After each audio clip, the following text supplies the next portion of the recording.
드리고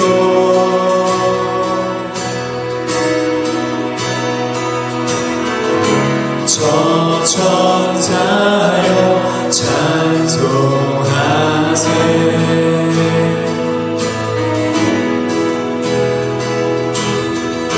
찬송 성부 성자 성령 만복의 근원 만복의 근원 하나님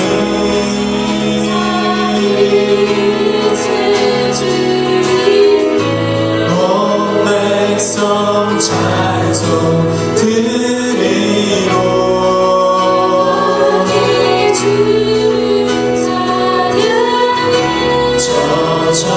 천사여 찬송하세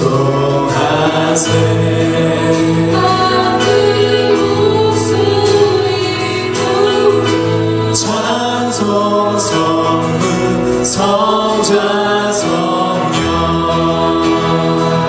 찬양해 광대하신 삼위의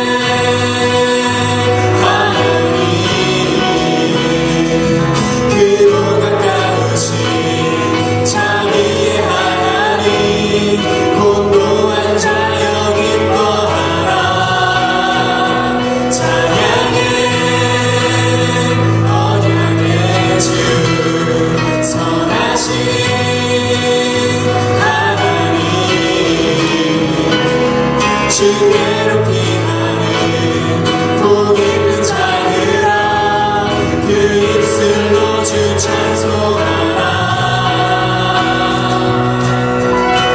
만복의 근원 만복의 근원 하나님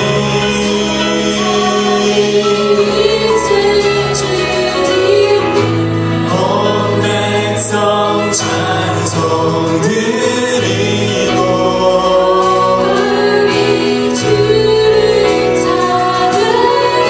저 천사여 찬송하세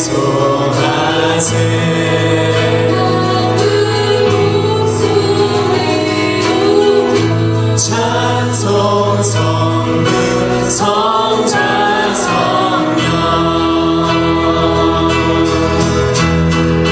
찬양해 광대하신 삼위의 하나님 크고 가까우신 자비의 하나님 곤고한 자여 기뻐하라 찬양해 언약의 주 선하신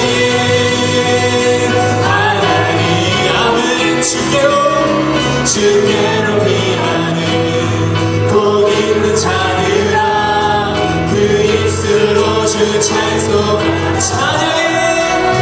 찬양해 광대하신 삼위의 하나님 크고 가까우신 자비의 하나님 곤고한 자여 기뻐하라 찬양해 언약의 주 선하신 하나님 주께로 피하는 복 있는 자들아 그 입술로 다시 한번 선포하면서 찬양해 광대하신 삼위의 하나님 크고 가까우신 자비의 하나님 곤고한 자여 기뻐하라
주 잠잠히 나를 비추며 주 가득히 나를 채우니 무엇도 나를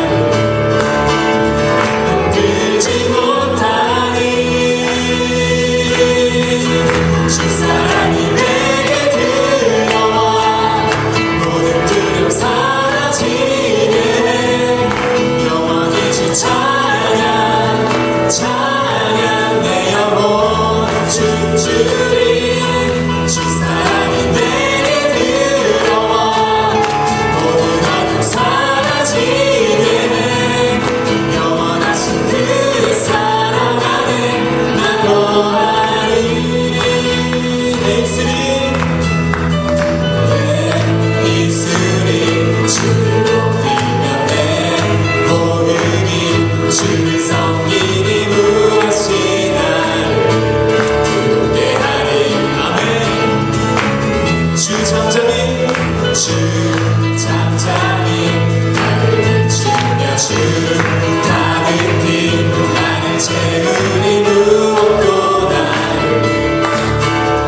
흔들지 못하리 주 사랑이 내게 들어와 모든 어둠 사라지게 영원히 주 찬양 찬양 내 영혼 춤추 주 사랑이 내게 들어와 모든 어둠 사라지게 영원하신 그의 사랑 안에 난 거하리 주 사랑이 내게 들어와 모든 두려움 사라지게 영원히 주 찬양 찬양 내 영혼 춤추 주 사랑이 내게 들어와 모든 어둠 사라지게 영원하신 그의 사랑 안에 난 거하리 넌 가진 것 없지만 가진 것 없지만 내 안에 기쁨이 넘쳐 흐르네 난 작은 새 같지만 내 안에 비친 건강을 비추리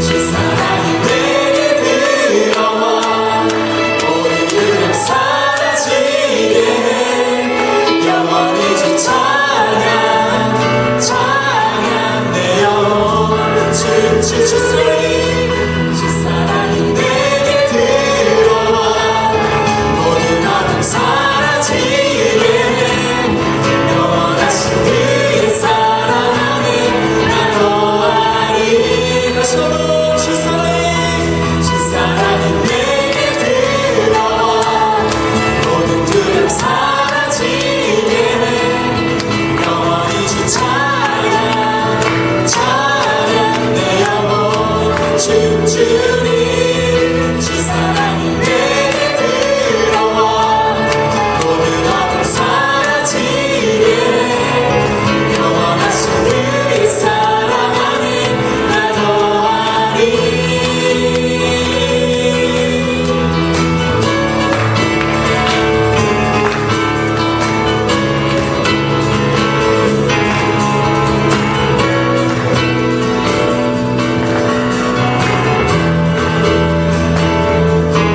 주 사랑이 내게 들어와 모든 두려움 사라지게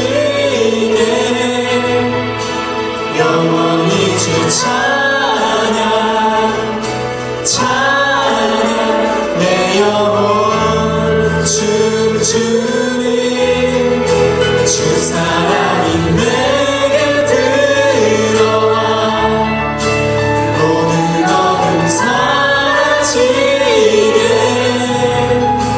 영원하신 그의 사랑 안에 난 거하리 다시 한번 주 사랑이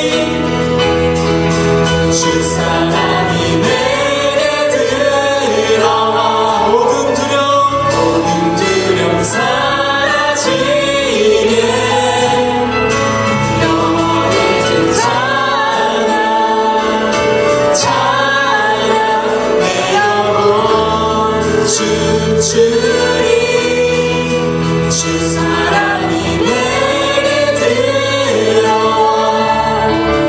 모든 어둠 사라지게 영원하신 그의 사랑 안에 나 거하리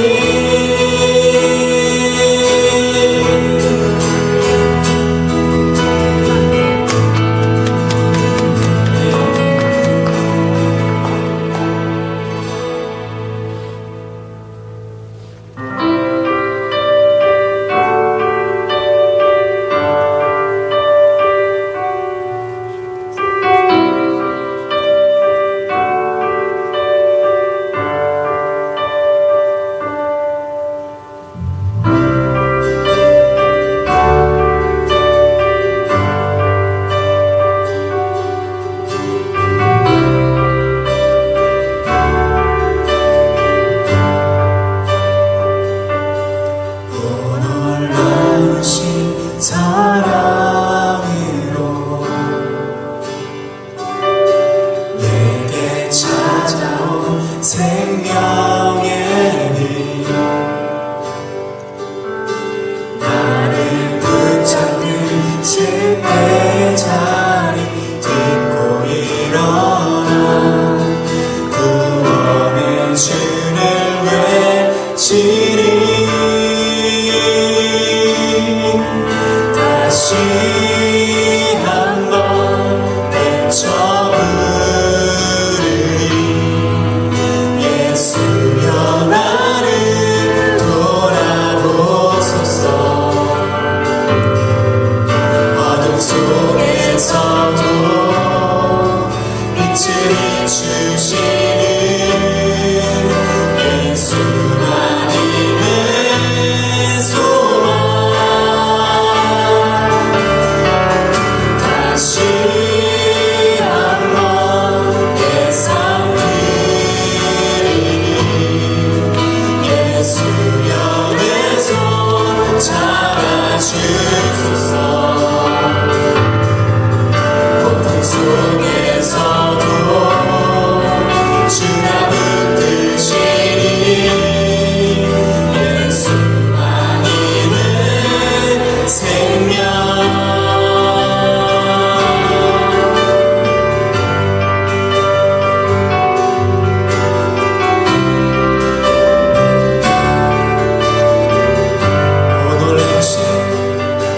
오 놀라우신 사랑으로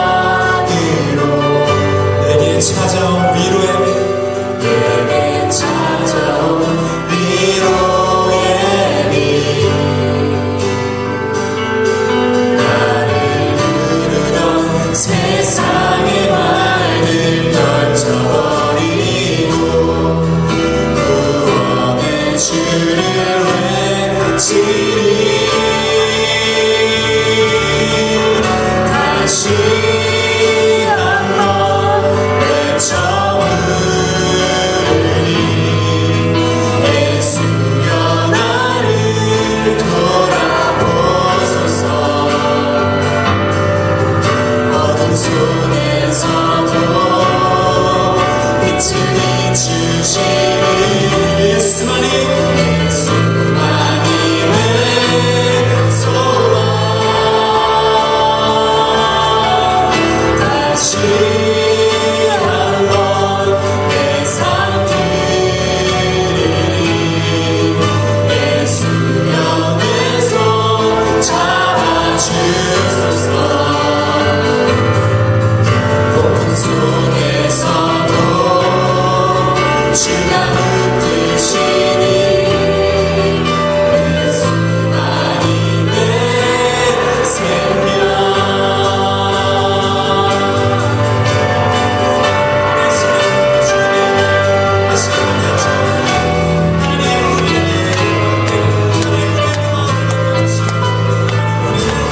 주시옵소서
그분을 보기 위해 따르네. 영원한 목숨이신 그분 앞에 모든 무릎이 꿇어 경배하네. 모든 문제들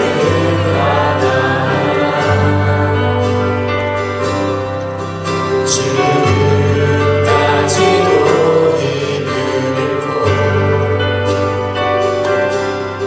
생명의 근원 되신 예수 이름 앞에 모든 권세는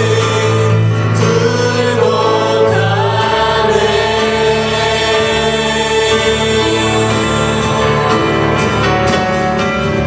예수 이름 높이세.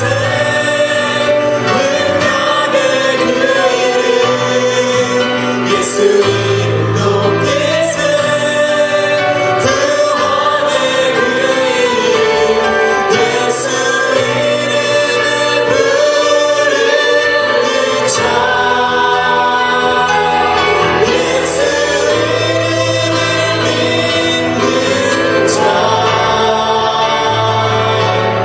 예수 이름 앞에 나오는 자. 복이 있도다.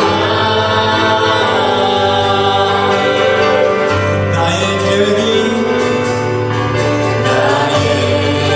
계획이 실패하고 나의 소망이 끊어질 때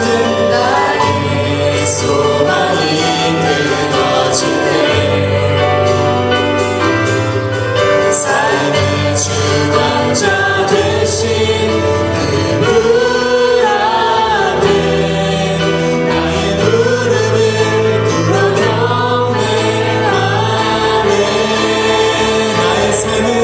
나의 삶을 그분께 맡길 때 비로소 나의 마음 영원하네. 구원의 반석 되신 예수 이름 앞에 소리 높여 찬송하네.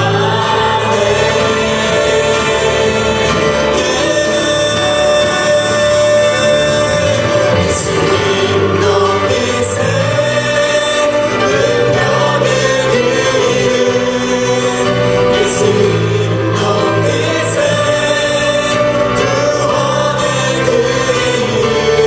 예수 이름을 부르는 자.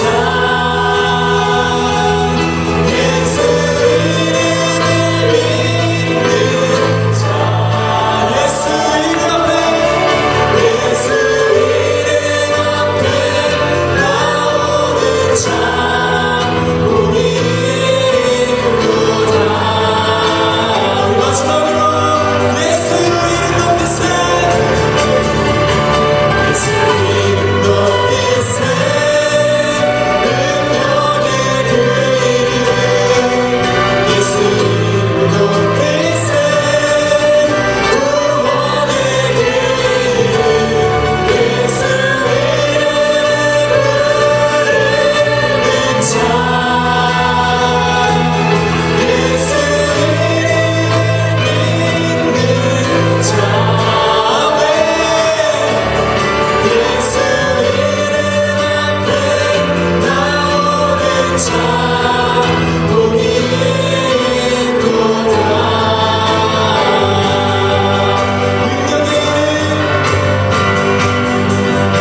능력의 이름. 구원의 이름. 그 이름.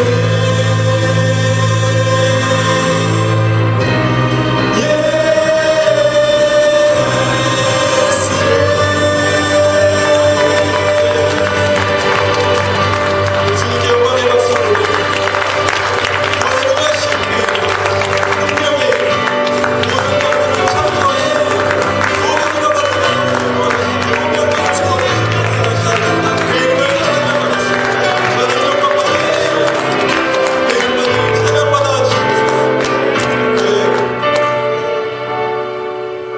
오늘 찬양하면서 다시 한번 하나님이 저에게 도전하시고 다시 한번 내 삶을 나에게 드리기를 원합니다.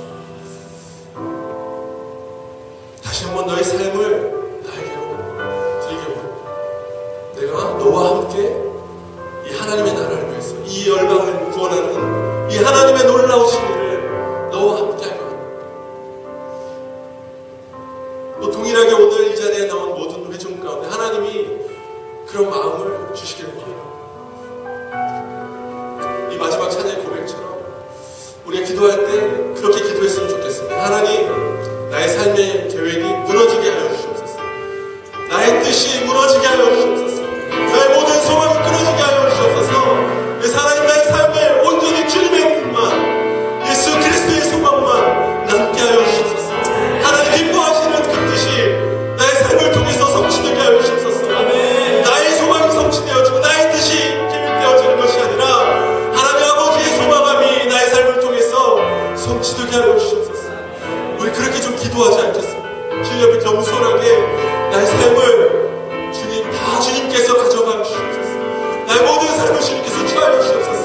그래서 오직 나의 삶을 통해서 오직 예수 그리스도의 그 구원에 임하신 아버지의 이름이 나의 삶을 통해서 온 열방 가운데 선포되어지게 하시고 하나님 모든 열방과 민족이 하나님 구원받는 하나님의 놀라우신 역사가 나의 삶을 통해서 이루어지게 하여 주시옵소서. 우리 그렇게 우리의 삶을 다시 한번 주님께 드리시면서 나갔으면 좋겠습니다. 우리 두 손 높이 들으시면서 하나님 나의 삶을 주님께 드립니다. 나의 삶을 예수 그리스도님께서 드립니다. 나의 모든 삶을 주님께 위탁합니다. 그를 선포하시면서 한 번 더 기도하시면서 찬양을 마무리했으면 좋겠습니다. 기도하시겠습니다. 무엇이요 나의 모든 삶이 정말 이끌어지게 하여 주시옵소서. 나의 삶의 모든 기대가 이끌어지게 하여 주시옵소서. 오직 모든 삶이 하나님 나의 모든 계획 예수 그리스도의 구원의 성령 하나님 온 열방 가운데 사모하게 하시고 하나님 소망 있는 자들 가운데 이런 가운데 있는 자들 가운데 하나님 가난한 자들 가운데 구원의 이루어진 필요한 자들 가운데 하나님 구원하는 영혼들 가운데 예수 그리스도의 이름이 성령이 되어지고 하나님 그 삶을 위해서 하나님 나의 삶도 하나님을 거룩하게 하여 주시옵소서. 우리의 삶을 주님 앞에 드립니다. 나의 삶을 주님 앞에 드립니다. 내 모든 뜻을 내려놓겠습니다. 주님과 결혼하게 해주시옵소서.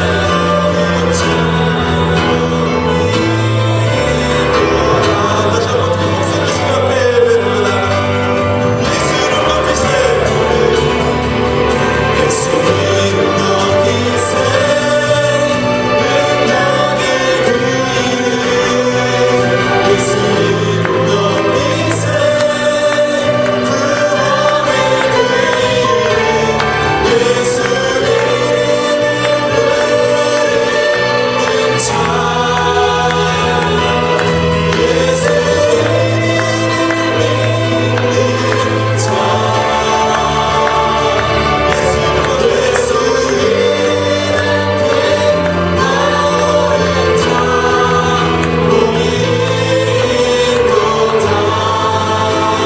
다시 한번 우리 영광의 이름 앞에 큰 박수로 올려드렸으면 좋겠습니다.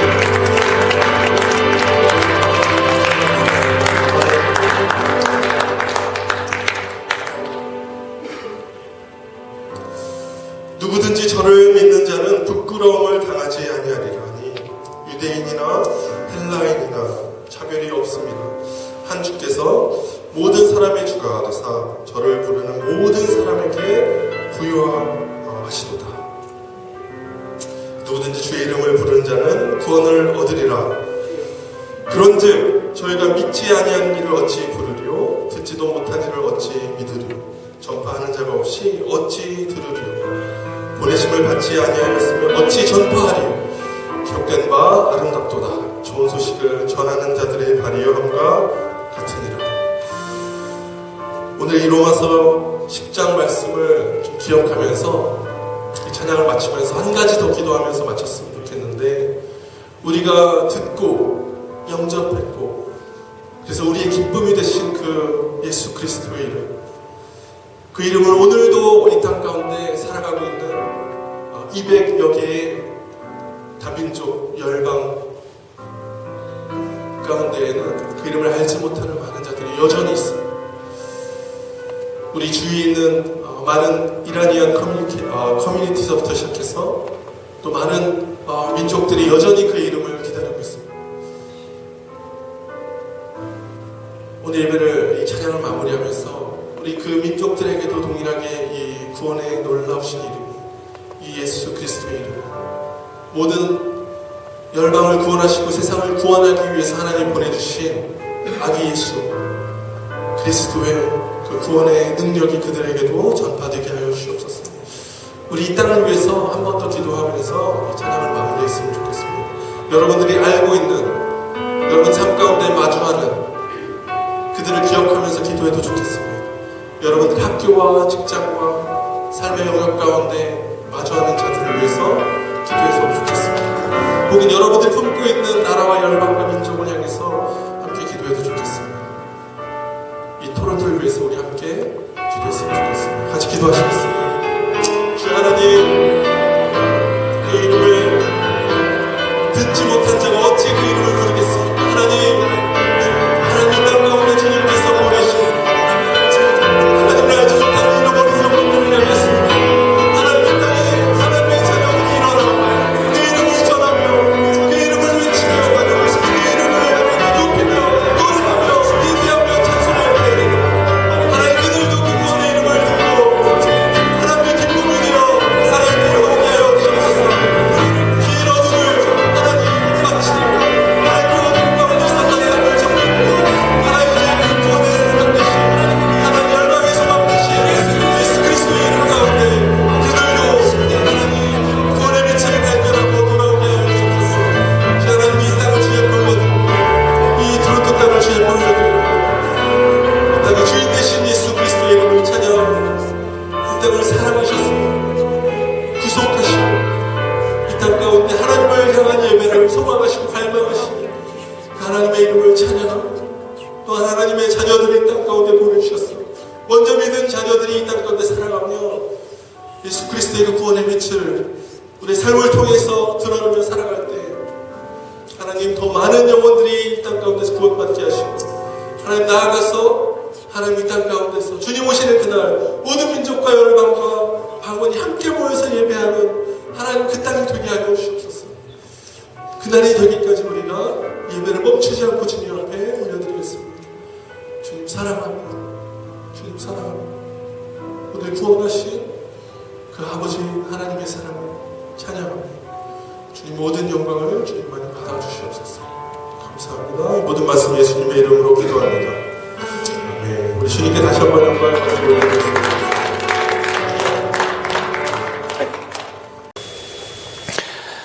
오늘 제가 여러분들하고 나누고 싶은 말씀의 주제는 예배입니다.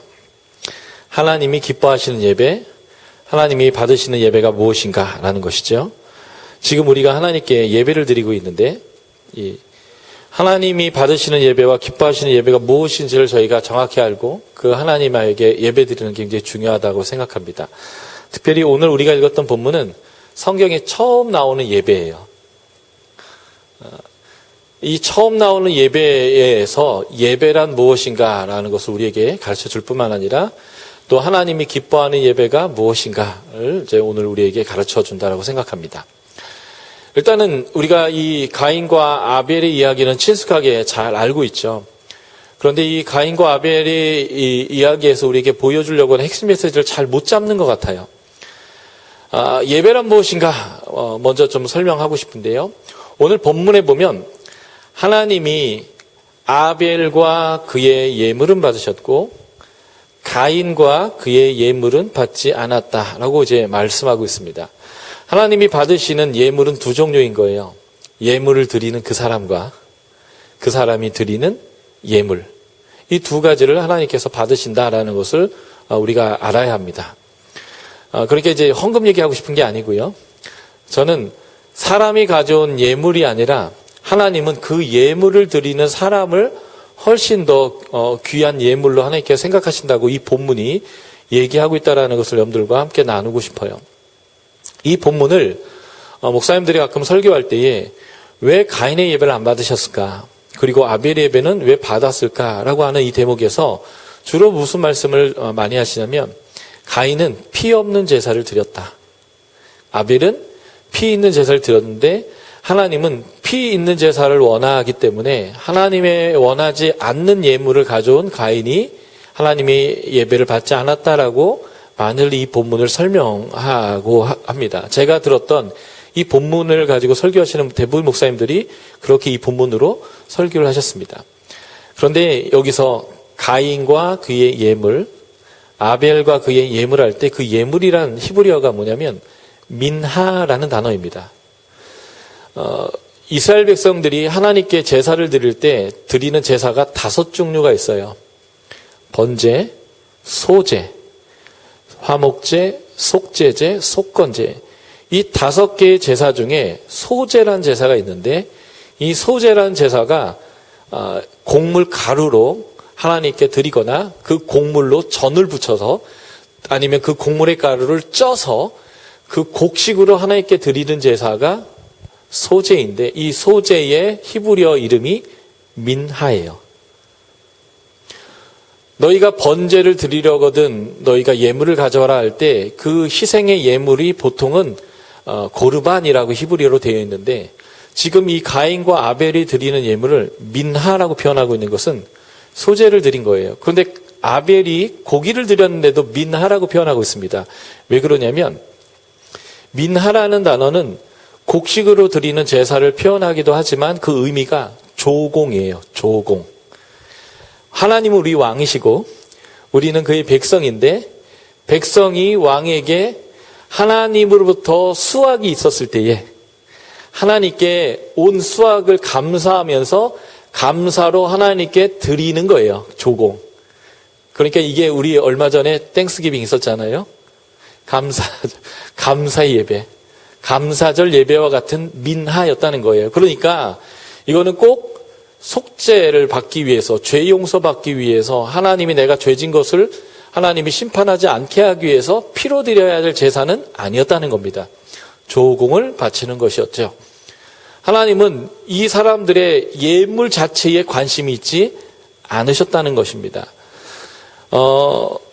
인간이 고기를 언제부터 먹기 시작했냐면 창세기에 의하면 노아의 홍수 이후에 하나님이 동물도 먹어라라고 허용하셨습니다.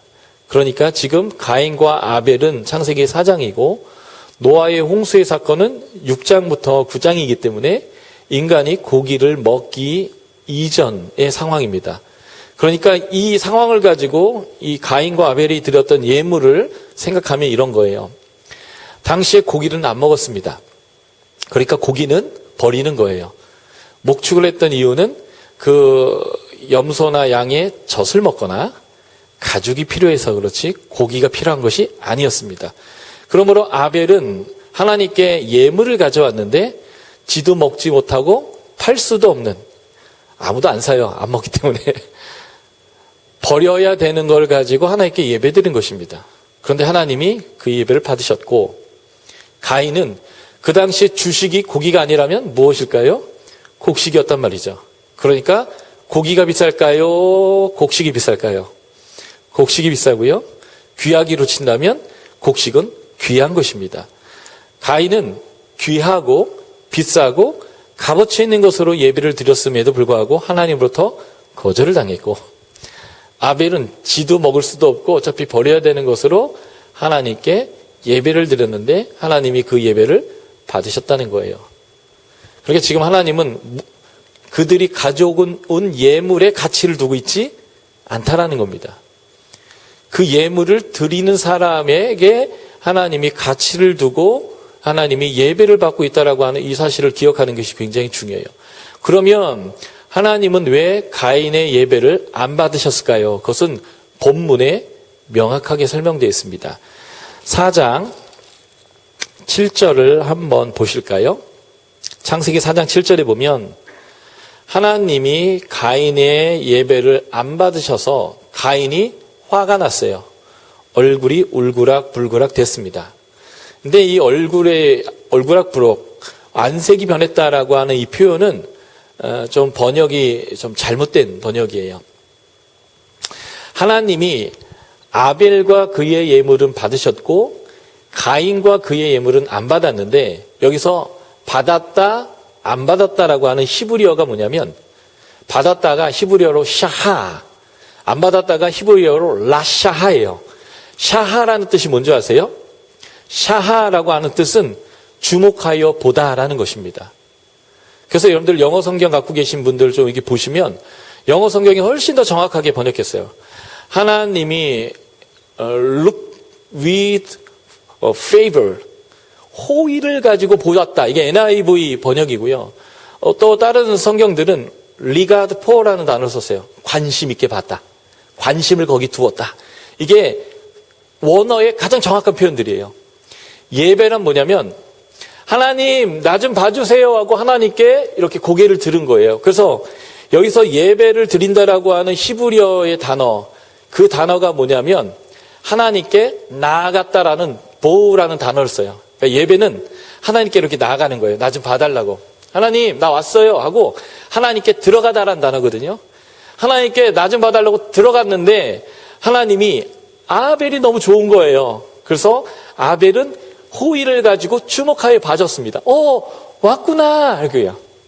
그런데 가인이 비싼 거 들고 왔어요. 값어치 있는 걸 갖고 하나님 나 좀 봐주세요 하고 하나님에게로 나아갔더니 요즘 한국 애들 말로 쌩을 까셨어요.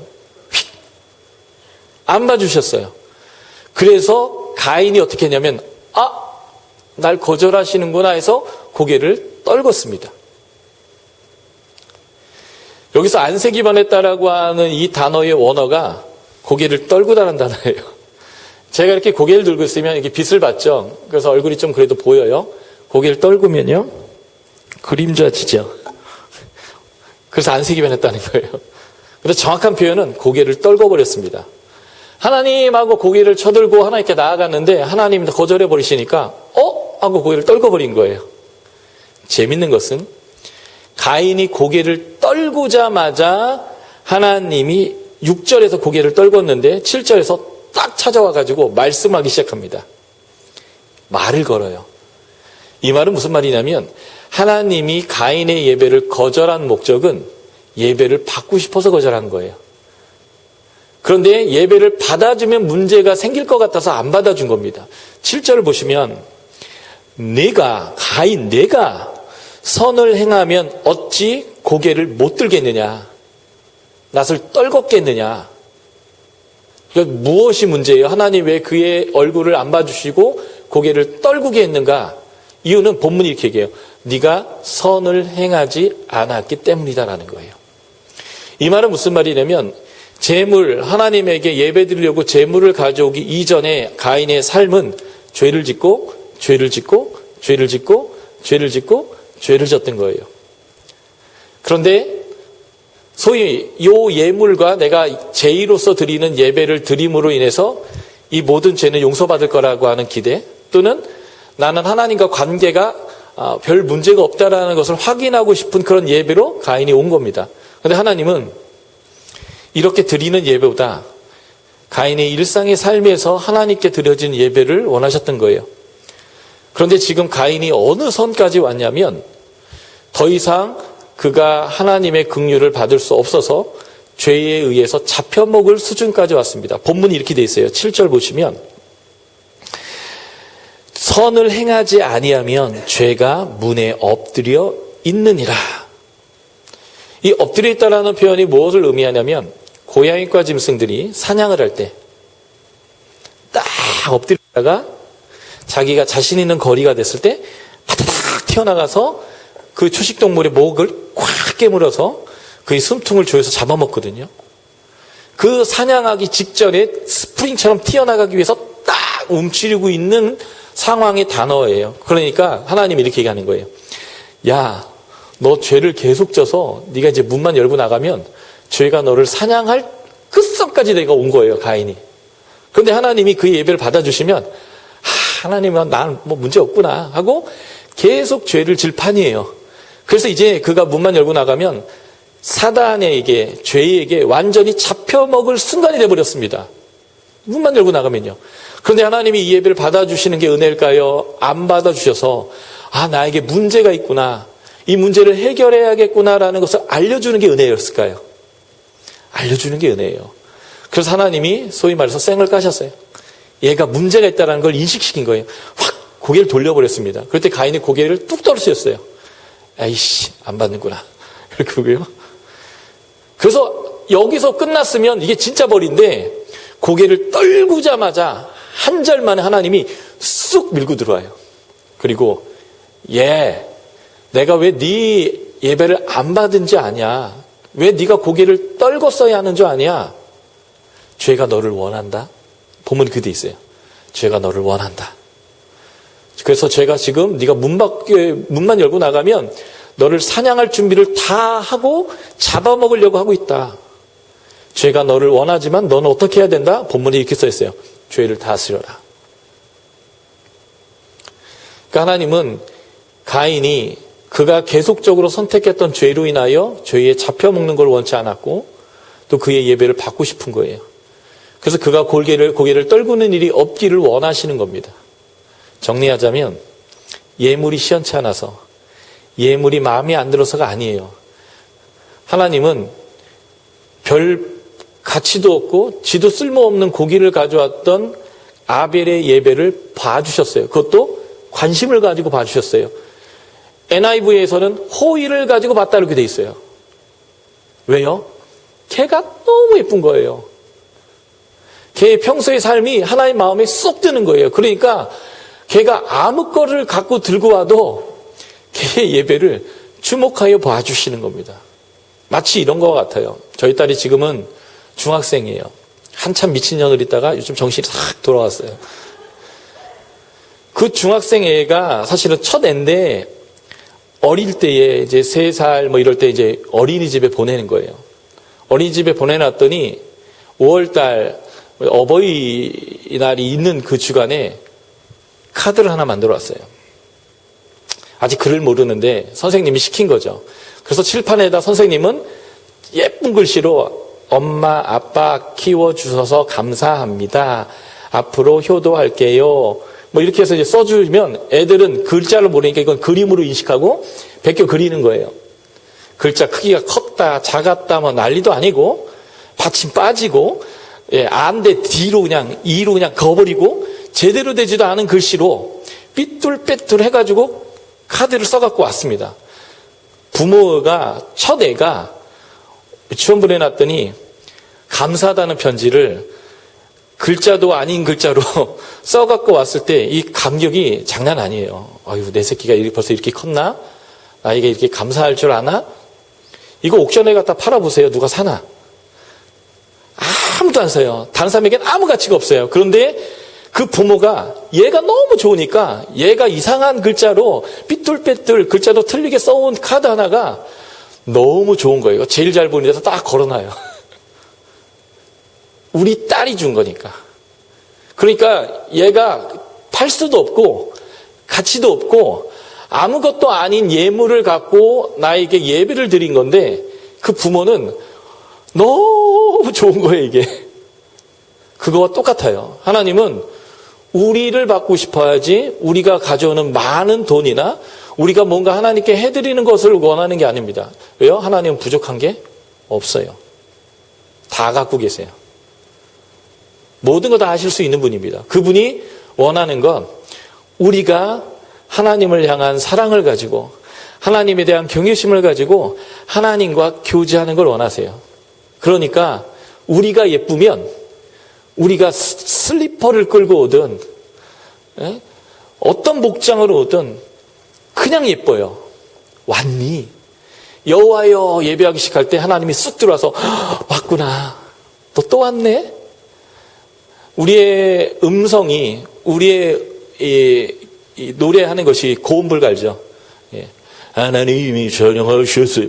이런 노래를 한다 할지라도 음이 안 맞아도 하나님은 우리의 찬양을 너무 좋아하시는 거예요. 왜냐하면 우리 자체가 하나님이 가장 좋아하는 예물이기 때문에 그래요. 그래서 아벨이 고기 덩어리 가져왔어요. 안 먹는 거, 버려야 되는 거. 하나님은 아벨을 주목하여 봐주셨습니다. 너무 좋아갖고요. 가인은요, 고개 돌려버리셨습니다. 그래서 그의 고개를 떨궈버리셨어요. 이유는 한 가지로 밝히고 있어요. 네가 선을 행하였다면 어찌 고개를 떨궜겠니? 죄가 너를 지금 원해. 잡아먹고 싶어 해. 그래서 문만 열고 나오면 죄가 문 앞에 엎드려서 너를 지금 사냥하려고 한다. 어떻게 해야겠니? 하나님은 명확하게 말씀하셨어요. 죄를 다스려라. 죄를 다스린다는 말이 다른 말이 뭔지 아세요? 선을 행해라 예요. 죄를 어떻게 다스리겠어요? 칼로 치겠어요? 총으로 쏘겠어요? 뭘로 묶겠습니까? 주술적인 뭐 힘을 좀 발휘해갖고 뭐 줄에다가 염력을 넣어가지고 죄를 묶겠어요? 아니요. 죄를 이기는 방법은 적극적으로 하나님이 기뻐하시는 선을 행하는 것입니다. 그게 예배를 안 받았던 이유고요. 선을 안 하는 거. 예배를 받는 것이 뭐예요? 하나님이 기뻐하시는 것을 선택해서 선을 행하여 나가는 것입니다. 정리하자면 이거예요. 예배는 무엇일까? 하나님이 우리를 주목해 봐주시는 겁니다. 그것도 눈에 호의를 가지고요. 너무 좋은 거예요, 우리가. 하나님이 우리에게 호의의 눈을 보여주시도록 우리가 하나님 앞에서 삶의 예배를 드려야 합니다. 그게 뭔지 아세요? 그게 복입니다. 민수기 6장 한번 우리가 함께 보도록 하겠습니다. 민수기 6장은 하나님이 대제사장 아론에게 이스라엘 백성을 위하여 축복하라고 하나님이 직접 알려주신 축복 기도문이 이 민수기 6장에 기록되어져 있습니다. 민수기 6장 22절부터 끝절 27절까지의 말씀입니다.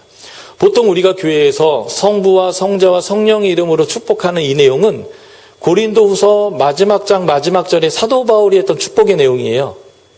그런데 이 민수기 6장의 내용은 하나님이 직접 대제사장에게 네가 백성을 이렇게 축복하라고 얘기한 내용인데, 그러니까 하나님이 생각하시는 축복이 무엇인가를 이 본문에서 알 수 있는 거죠. 6장 22절부터 27절까지를 우리가 같이 읽어보겠습니다. 시작. 여호와께서 모세에게 말씀하여 이르시되 아론과 그의 아들들에게 말하여 이르기를 너희는 이스라엘 자손을 위하여 이렇게 축복하여 이르되 여호와는 내게 복을 주시고 너를 지키시기를 원하며 여호와는 그의 얼굴을 내게 비추사 은혜 베푸시기를 원하며 여호와는 그 얼굴을 내게로 향하여 드사 평강 주시기를 원하노라 할지니라 하라. 그들이 이같이 내 이름으로 이스라엘 자손에게 축복할지니 내가 그들에게 복을 주리라.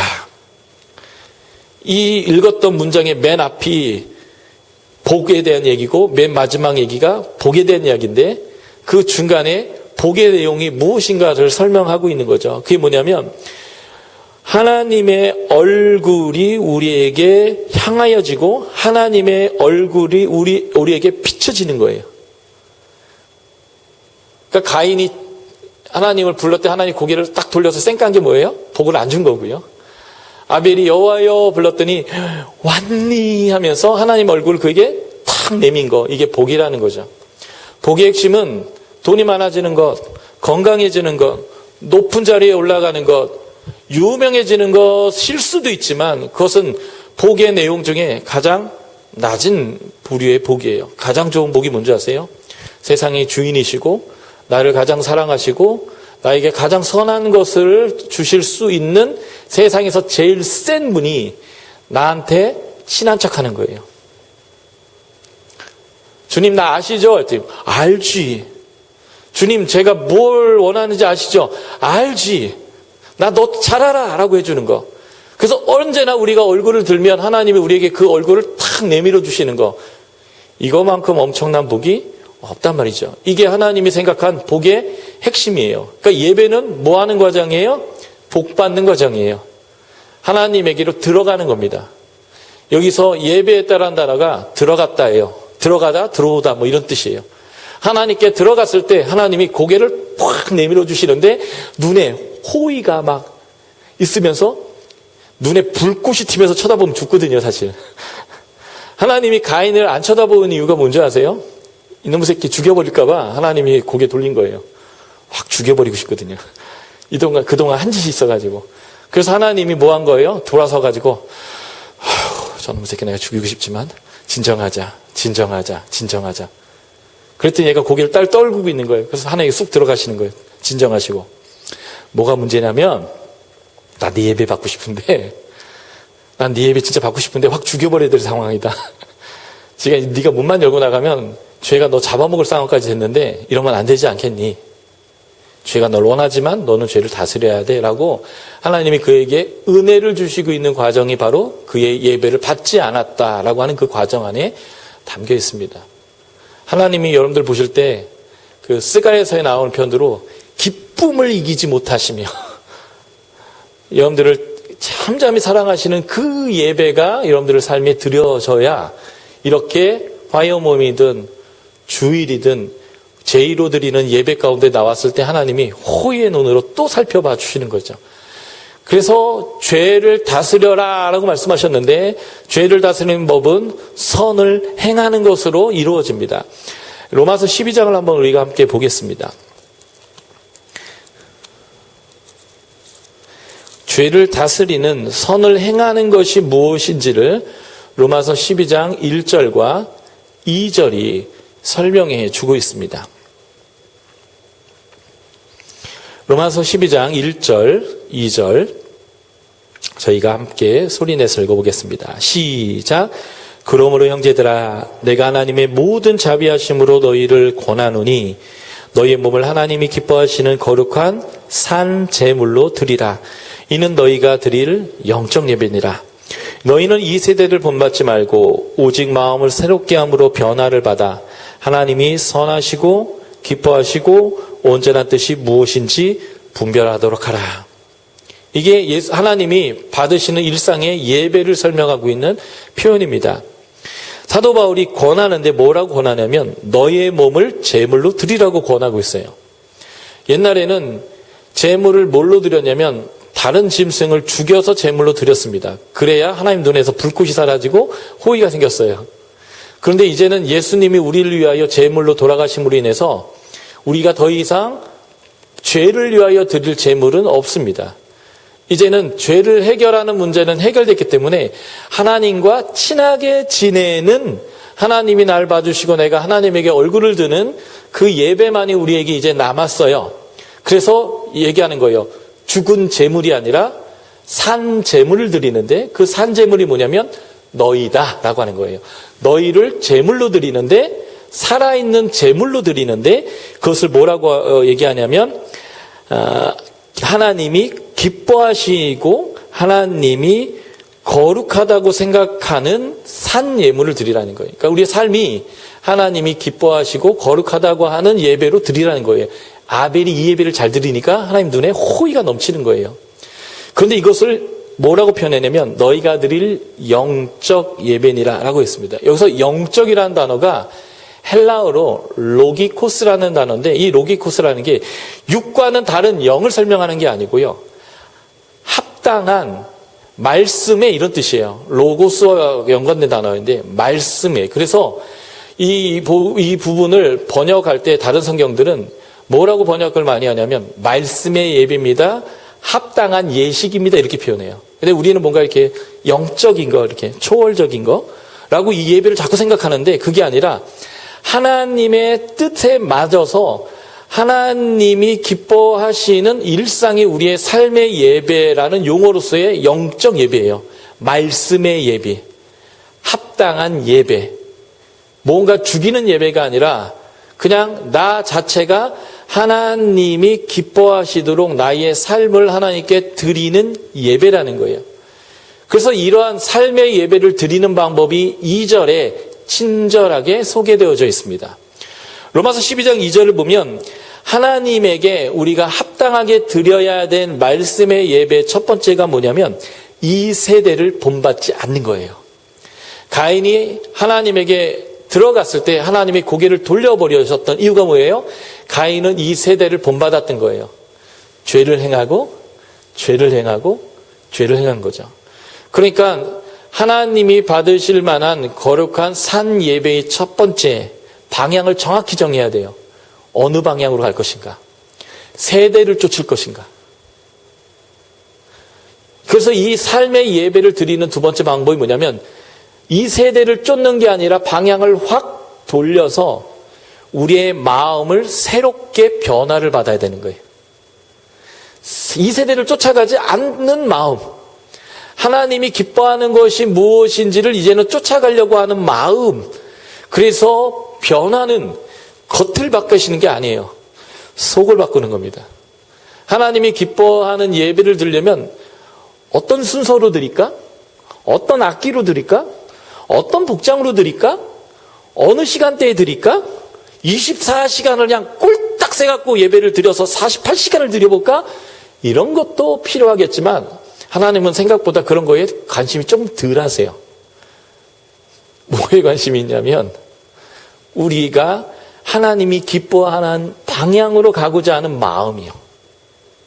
그 마음이 있을 때에 하나님과 눈이 맞아지는 거예요. 그래서 우리의 마음이 변화되었다라고 하는 것을 보여주는 세 가지가 12장 2절에 나오는데 우리의 마음이 계속 무엇을 생각하냐면요. 첫 번째, 하나님의 선하시고 하나님이 선하다고 하는 게 뭘까? 내가 이거 결정해야 되는데 이게 선한 걸까? 하나님 기준이에요. 내 기준이 아니라 무엇이 선하지? 두 번째가 뭐예요? 기뻐하시고 이거 하면 하나님 기뻐할까? 저거 하면 하나님 기뻐할까? 마음으로 계속 생각하는 거예요. 세 번째가 뭐예요? 온전하신 뜻. 이게 주님 보기에 온전한 건가? 이렇게 하는 게 온전한 걸까? 이 세 가지를 내 마음, 변화된 방향에 있는 내 마음이 계속 생각하면서 결정하고 말하고 관계하고 돈을 쓰는 거예요. 이게 하나님이 기뻐하시는 산 예배입니다. 그러니까 중요한 건 마음이에요. 내 방향입니다. 늘 생각하는 거예요. 그래서 늘 하나님께 묻는 거예요. 하나님, 내가 보기엔 이것도 좋고 저것도 좋은데 근데 나는 또 저게 너무 사모됩니다. 근데 하나님이 기뻐하는 건 무엇입니까? 하나님이 선하다고 좋다라고 하는 건 무엇입니까? 당신이 온전하다라고 말하는 것은 어떤 것입니까? 내 마음이 그것으로 향하고 내 결정이 그것으로 향하고 내 돈이 그쪽으로 사용되어지고 내 시간이 그쪽으로 들여지겠습니다. 세대를 쫓는 게 아니라 사람들이 뭘 좋아하는지, 사람들이 트렌드가 어디로 가든, 사람들이 무엇에 열광을 하든, 사람들이 무엇에 시간을 다 쓰는지에 대한 관심을 끊고 하나님이 뭘 원하시는지, 온전하다고 생각하는지, 선하다고 하는지, 기뻐하는지에 대해 내 관심을 드리는 거예요. 그게 말씀의 예배입니다. 예수님이 사마리아를 지나가다가 사마리아 여인하고 대화를 하기 시작해요. 물 좀 달라고요. 여자가 유대인들은 사마리아 사람들과 상종도 하잖아요. 완전 우리나라 말로 개무시를 합니다.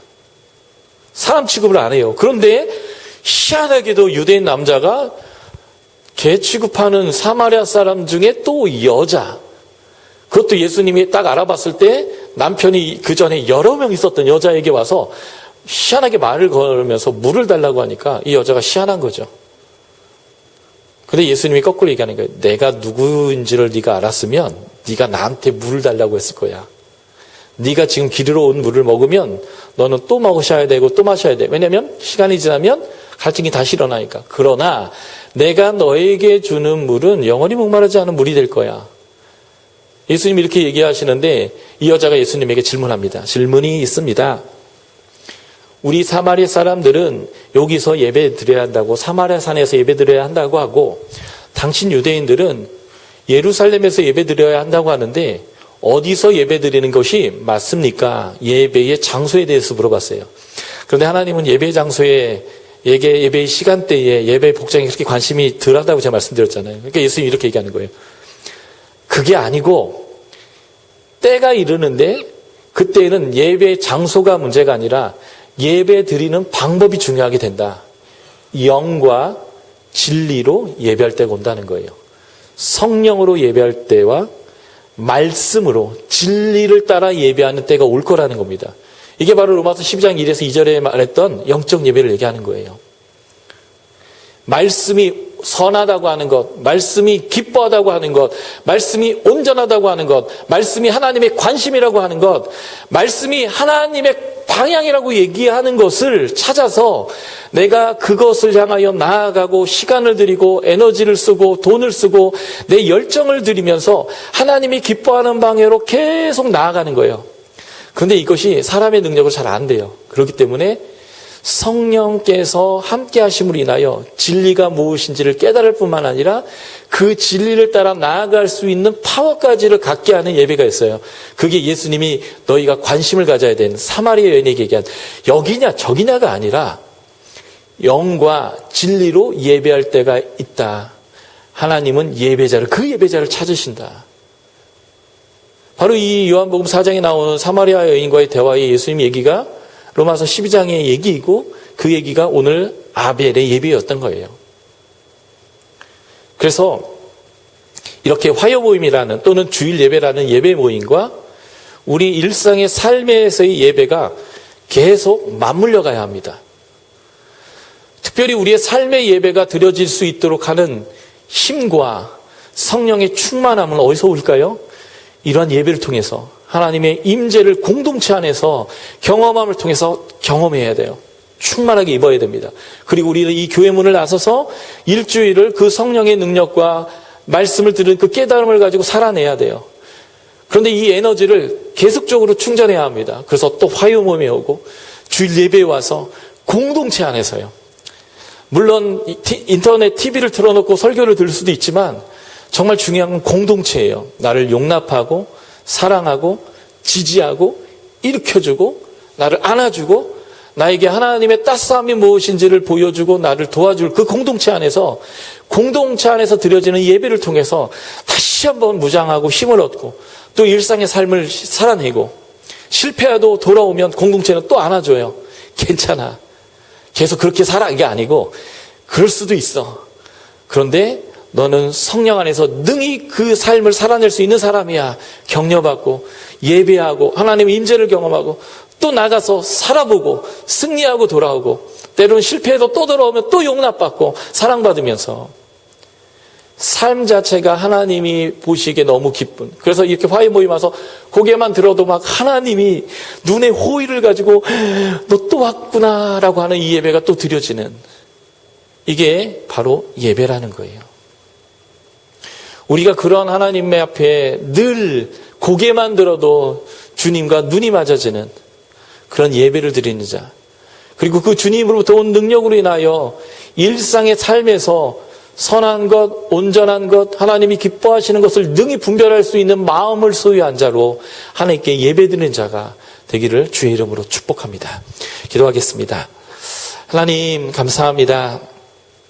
우리의 예배를 받으시고 우리의 찬양을 받으시고 우리가 하나님을 향하여 고개를 들 때에 주의 호의의 눈으로 우리를 받아주시는 하나님을 찬양합니다. 하나님, 우리가 날마다 주님 모시기에 기뻐하는 자의 삶, 영의 예배를 드리는 삶, 진리를 따라 걷는 삶, 그래서 하나님의 얼굴이 늘 우리에게 향하여 비춰지는 그런 삶을 잘 살아내도록 날마다 이끌어 주시옵소서.